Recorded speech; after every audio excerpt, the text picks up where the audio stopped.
பொதுவாக சிவாலயங்களில் நாம் தரிசனம் செய்யும் பொழுது சிவனை தரிசித்துவிட்டு அம்பாளை தரிசிப்போம். ஆனால் சில கோவில்கள் இருக்கின்றன.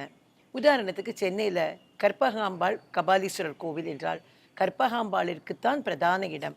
அதே போல்தான் மதுரை மீனாட்சி அம்மனுக்குத்தான் பிரதான இடம். அதே போல்தான் இங்கே செண்பகவல்லி அம்மனுக்கு முதல் பிரதானமான இடம், பின்னர் பூவனநாதர்.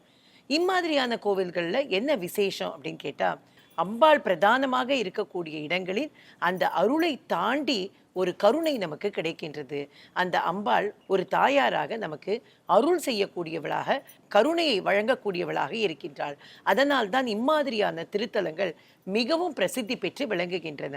அது மதுரையாக இருக்கலாம், மயிலாப்பூராக இருக்கலாம், அல்லது கோவில்பட்டியாக இருக்கலாம். எல்லா ஊர்களும் செல்வ செழிப்போடு இருப்பதற்கு காரணம் அந்த ஊரில் நடு நாயகமாக விளங்கி கொண்டிருக்கும் அம்மன் தான் அருளாட்சி செய்து அந்த மக்களை தன்னுடைய குழந்தைகளாக பாவித்து காப்பாற்றி கொண்டிருக்கின்றாள். நான் ஏன் திரும்ப திரும்ப இதை சொல்றேன் அப்படின்னா, அந்த அம்மன் நின்றாலும் அழகு, அமர்ந்த கோலத்திலும் அழகு, அத்தனை பேரழகோடு அந்த அம்மன் இருக்கின்றாள்.